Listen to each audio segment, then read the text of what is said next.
उस पत्नी से इतना प्रेम करता था, इतना प्रेम करता था, बहुत उसकी देखभाल भी करता था इन चारों पत्नियों के साथ। लेकिन अंत समय में जिस पत्नी ने साथ दिया वो पत्नी थी कौन? जिस पत्नी से वो बिल्कुल प्रेम नहीं करता था, सब एक एक करके साथ छोड़ के चली गई।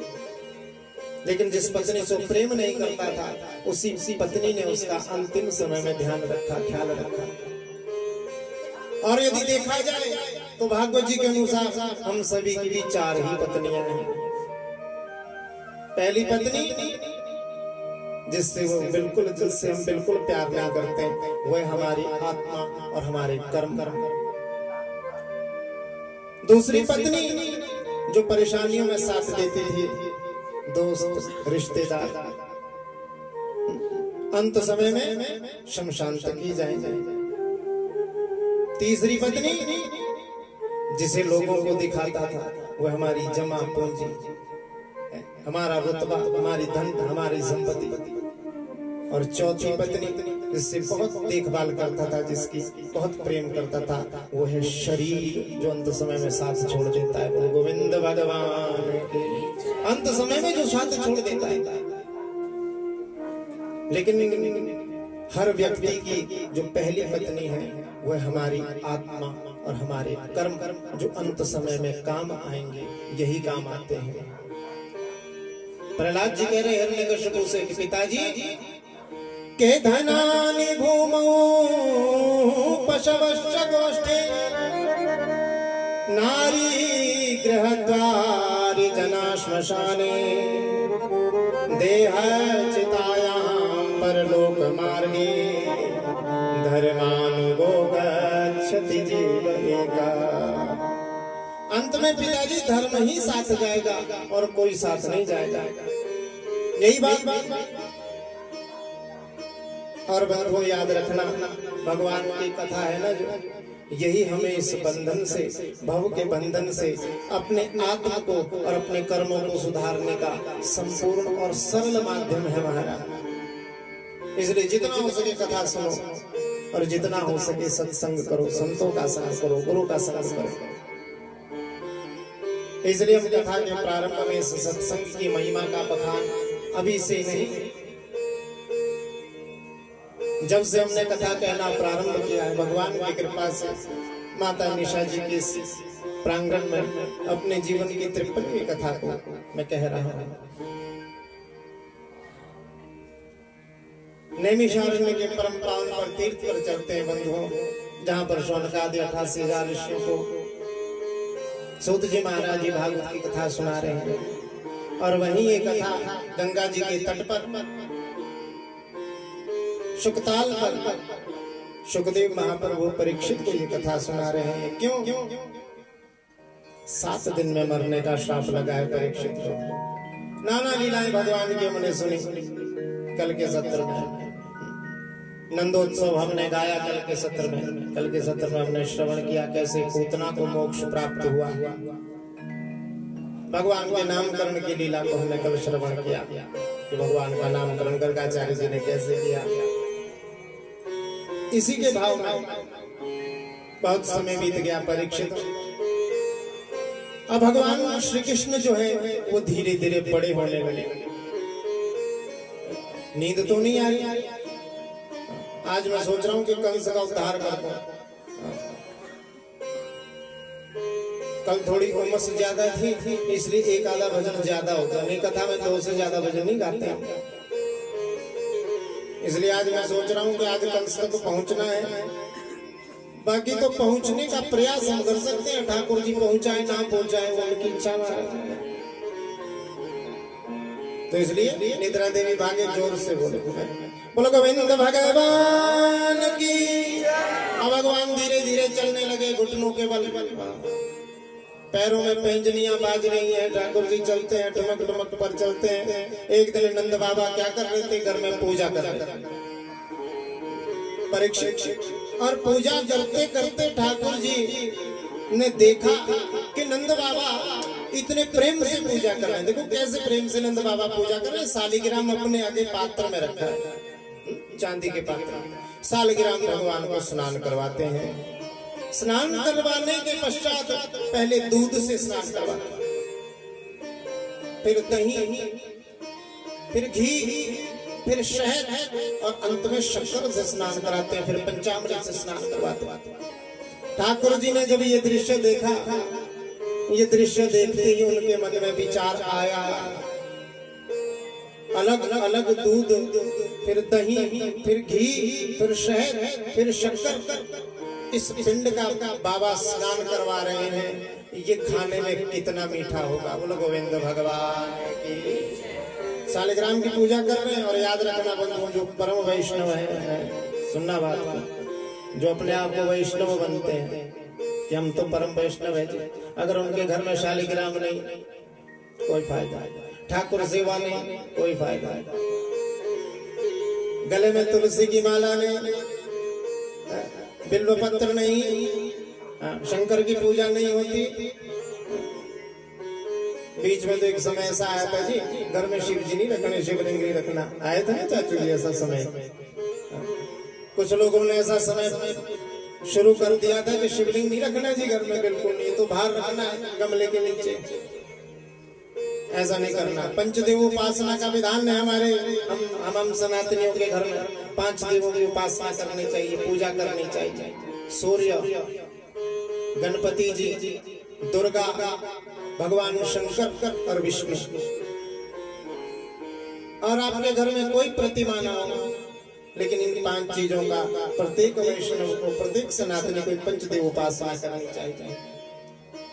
ऐसे ही नंद बाबा के आंगन में शालिग्राम का वृक्ष भी है, नंद बाबा के आंगन में तुलसी का बूटा भी है, और नंद बाबा के घर में शालिग्राम भगवान भी विराजमान है, उनका पूजन करने। और शंख, जिस घर में शंख भी नहीं होता, शंख रखा करो घर में। तो आज भाव के साथ शालिग्राम भगवान का अर्चन कर रहे हैं, पूजन कर रहे हैं। बाबा भगवान श्री कृष्ण ने सोचो कि ये तो बड़ो मीठो हो खाने में। अब नंद बाबा ने ऐसे अपनी माला झोली उठाई, माला झोली करके बड़े भाव के साथ हरे राम हरे कृष्ण की माला करने लगे। तो माला करने में आंखें बंद करके बड़े भाव के साथ नंद बाबा भगवान का स्मरण करने लगे। नमो भगवते वासुदेवाय, नमो भगवते वासुदेवाय।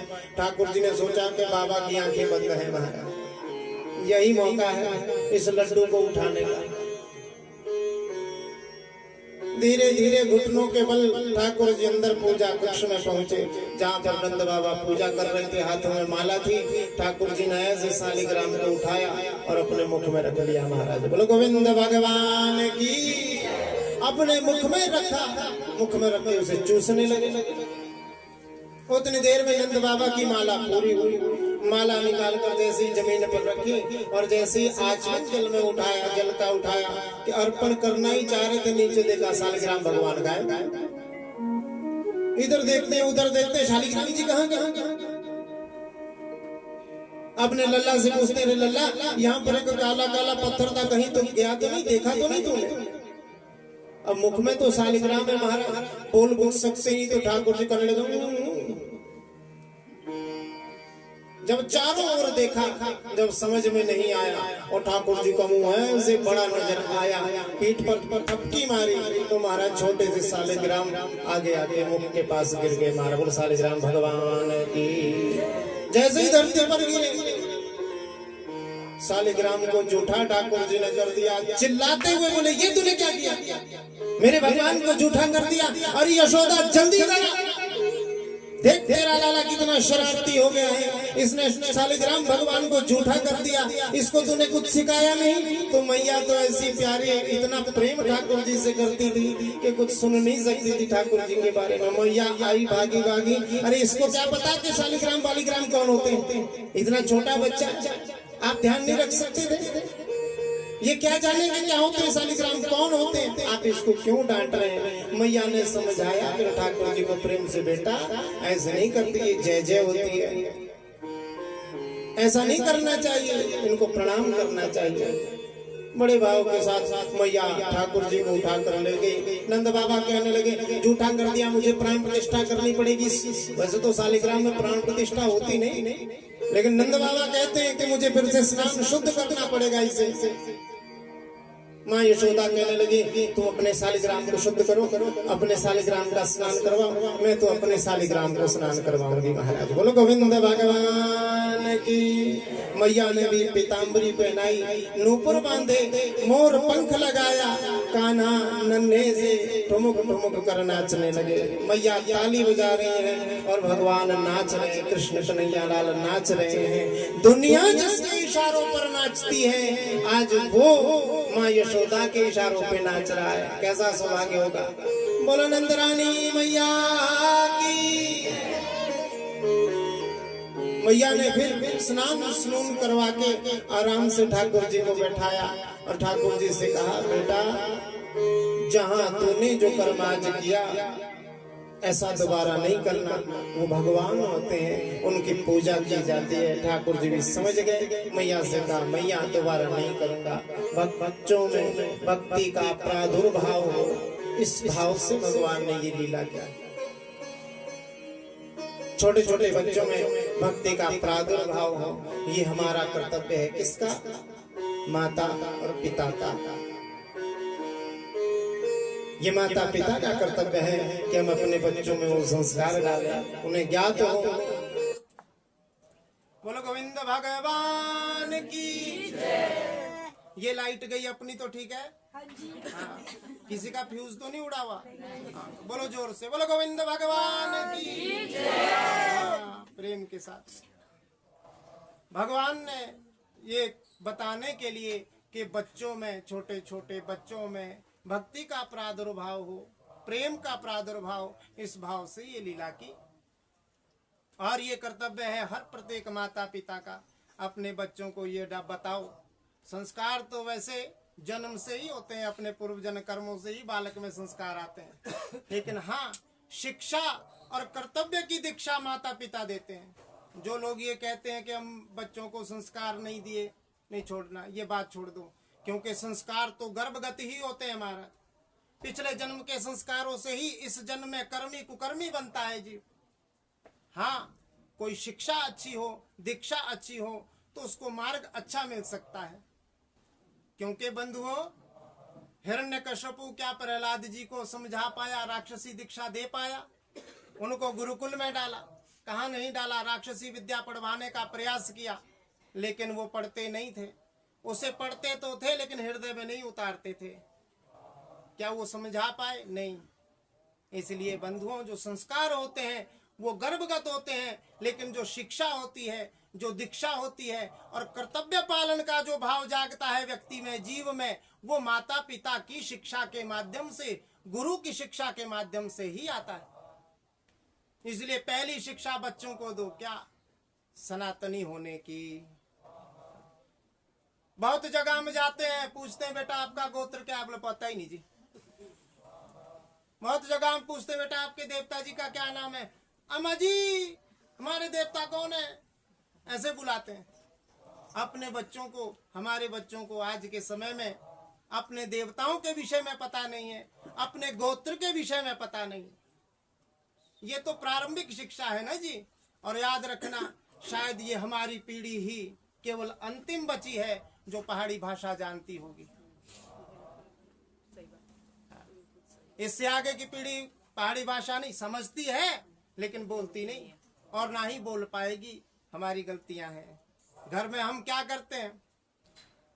पहाड़ी भाषा का उपयोग करो, घर में बोलो बच्चों के सामने, और बच्चे से प्रयास करो कि तू पहाड़ी भाषा बोल। लेकिन ये हमारी अंतिम पीढ़ी है, याद रखना। पहाड़ी भाषा इसके बाद लुप्त हो जाएगी। जैसे जैसे चाचू जी आपको तो पता ही होगा, पहाड़ी भाषा तो का लिपि टांकरी लिपि होती थी। क्या लिपि? टांकरी। वो लुप्त हो गई है, अब बस कागज तक सीमित है। वो भी उसका सिर्फ हल्का सा छवि कहीं आती है, वो भी लुप्त हो गई। धीरे धीरे हमारी अपनी भाषा भी लुप्त हो जाएगी। इसमें किसी का दोष नहीं, हमारा अपना। इसलिए ठाकुर जी कह रहे हैं, अर्थात भगवान ये बताना चाहते हैं कि हमारे कर्तव्य क्या है। हम जब आए हैं तो हमारे कर्तव्य क्या है। सनातन धर्म का पालन करते हुए, उस मार्ग पर चलते हुए अग्रसर होते हुए शिक्षा दीक्षा भी हम ग्रहण करें। हम ये नहीं करें कि अंग्रेजी ना सीखे, हिंदी ना सीखें।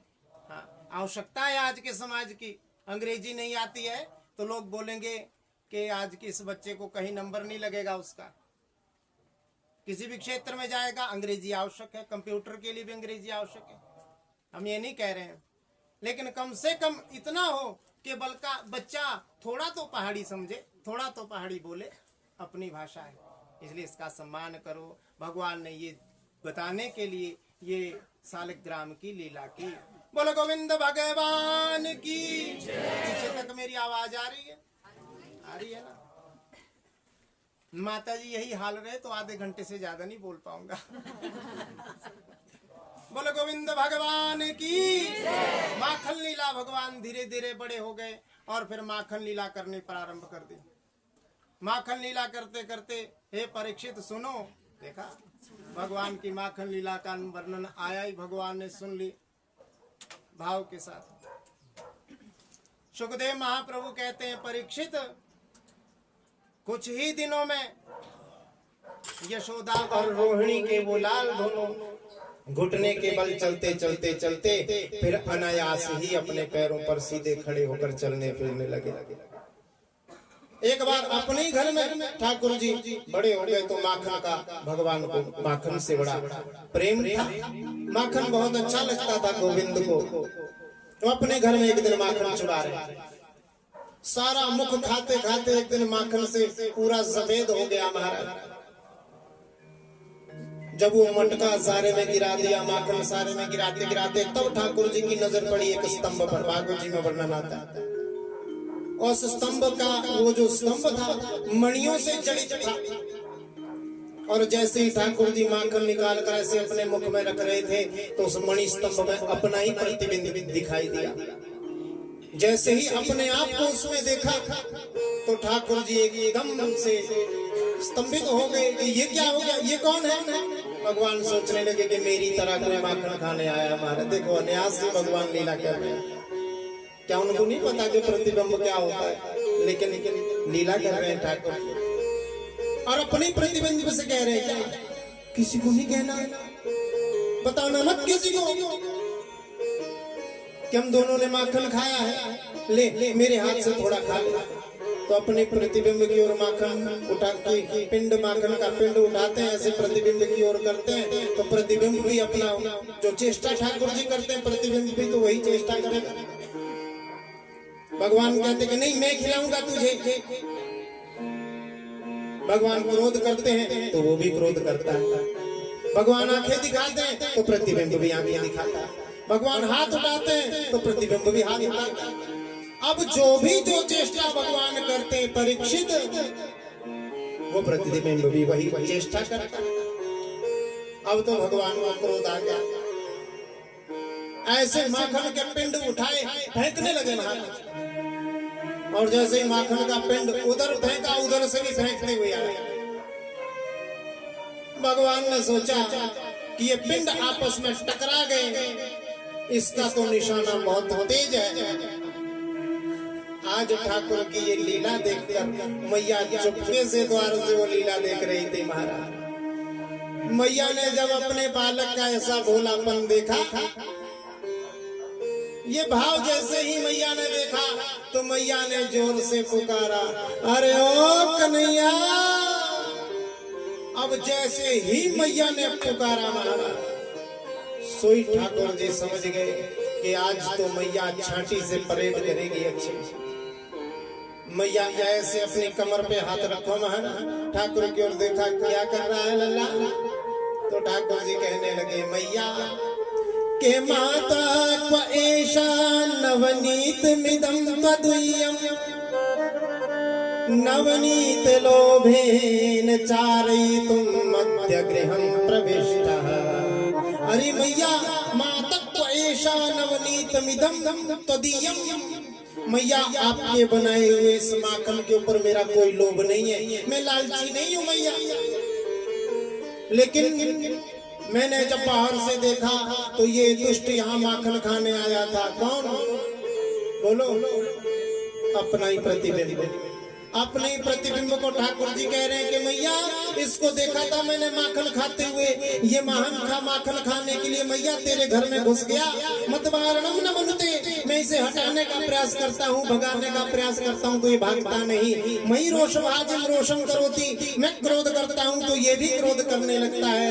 नतनोति में ही नवनीत लोभा, माँ मुझे माखन का कोई लालच नहीं है। बोलो गोविंद भगवान की।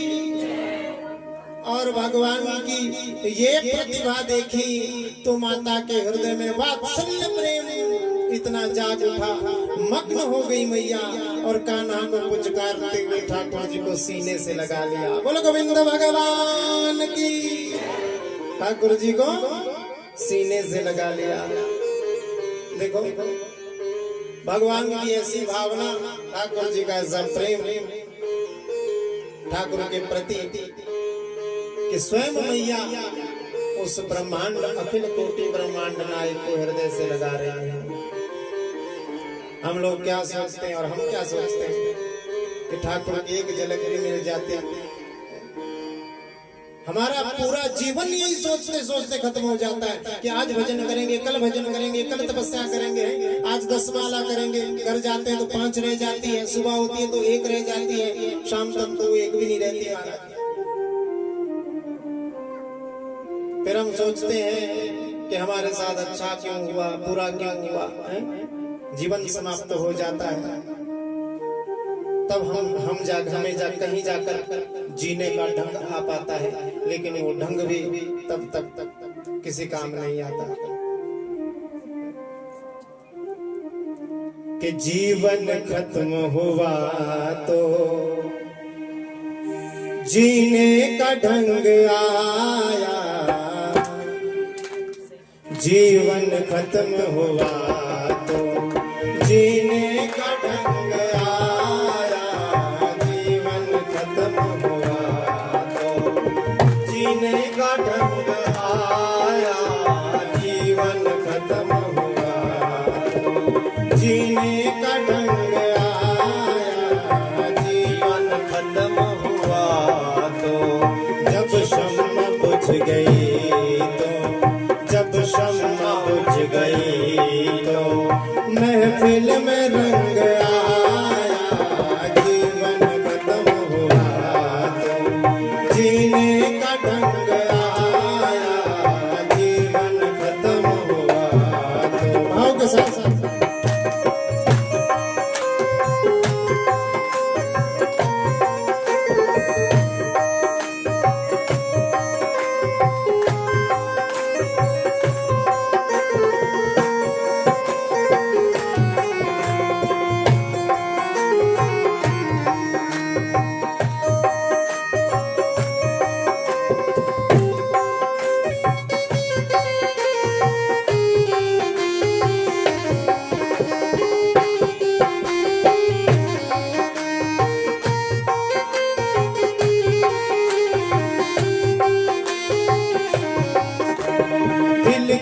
मशीनरी ने तब ठीक चलना सीखा, दिल की मशीनरी ने तब ठीक चलना सीखा, दिल की मशीनरी ने तब ठीक चलना सीखा, दिल की मशीनरी ने तब ठीक चलना सीखा।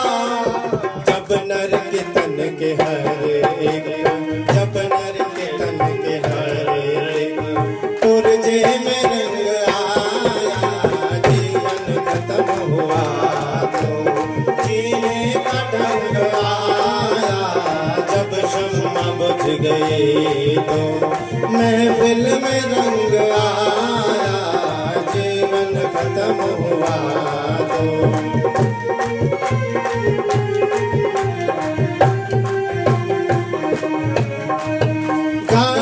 निकल गई तब घर से चला मुसाफिर, गाड़ी निकल गई तब, जब सब कुछ छूट जाता है तब सोचते हैं कि कुछ कर ले। गाड़ी निकल गई तब घर से चला मुसाफिर, गाड़ी निकल गई घर से चला मुसाफिर, मायूस हाथ मलता, मायूस हाथ मलता, बेरंग लौट आया, जीवन खत्म हुआ तो जीने का ढंग आया, जीवन खत्म हुआ तो जीने का ढंग आया, जब शम्मा बुझ गई तो महफिल में रंग आया, जब शम्मा बुझ गई तो।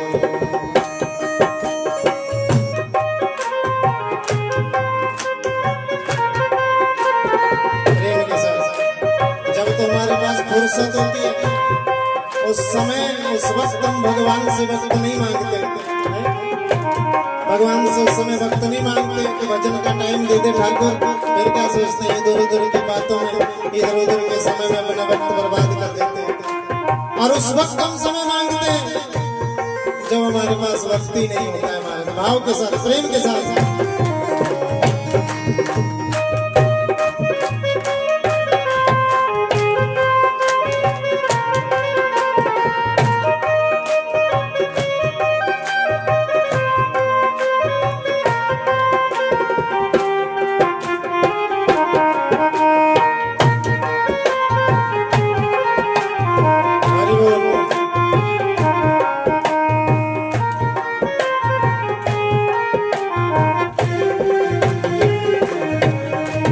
फुर्सत के वक्त में ना सुमिरन को वक्त मांगा, फुर्सत के वक्त में ना सुमिरन को वक्त मांगा, फुर्सत के वक्त में ना सुमिरन को वक्त मांगा, फुर्सत के वक्त में ना सुमिरन को वक्त मांगा, उस वक्त वक्त मांगा, उस वक्त वक्त मांगा, जब वक्त तंग आया, जीवन खत्म हुआ तो जीने का ढंग आया, जीवन खत्म हुआ तो जीने का ढंग आया, जब शम्मा बुझ गई तो, जब शम्मा बुझ गई तो महफिल में रंग आया, जब शम्मा बुझ गई तो महफिल में रंग आया, जीवन खत्म हुआ तो। हरे राम राम राम हरे हरे। इसलिए हम कहते हैं अंत समय आने से पहले, क्योंकि समय का तो कोई भरोसा नहीं है। इसीलिए बंधु अभी से, आज से, इसी क्षण से इस अवसर को ना चूकना, आज से ही ये समझ लेना, अपना एक अनुष्ठान शुरू कर दो कि चलते फिरते उठते बैठते सोते सोने से पहले जागते हरिनाम हरिनाम हरिनाम हम करते रहे। तो माँ यशोदा का ऐसा भाग्य सौभाग्य, अखिल कोटि ब्रह्मांड नायक आज माँ यशोदा की गोद में खेल रहा है। बोलो गोविंद भगवान की। अब ऐसे भगवान चोरी करते हैं अपने घर में। पहले शुरुआत भगवान ने कहा से की, अपने घर से। धीरे धीरे भगवान के मधुमंगल आदि सब सखा बनने शुरू हो गए। सखा बनते बनते मेरे ठाकुर जी ने आज अपने सखाओं के साथ मीटिंग की, इकट्ठे हो गए और भगवान ने कहा कि देखो भैया, मुझे अब ऐसा लग रहा है कि हमें कोई एक मंडली बना लेनी चाहिए। मधुमंगल ने कहा, अरे कान्हा, कैसी मंडली, कौन सी मंडली, किस बात की मंडली, और हमारी ये मंडली करेगी क्या? भगवान कहते हैं कि अपने घर को माखन खाके में बोर है गया हूं।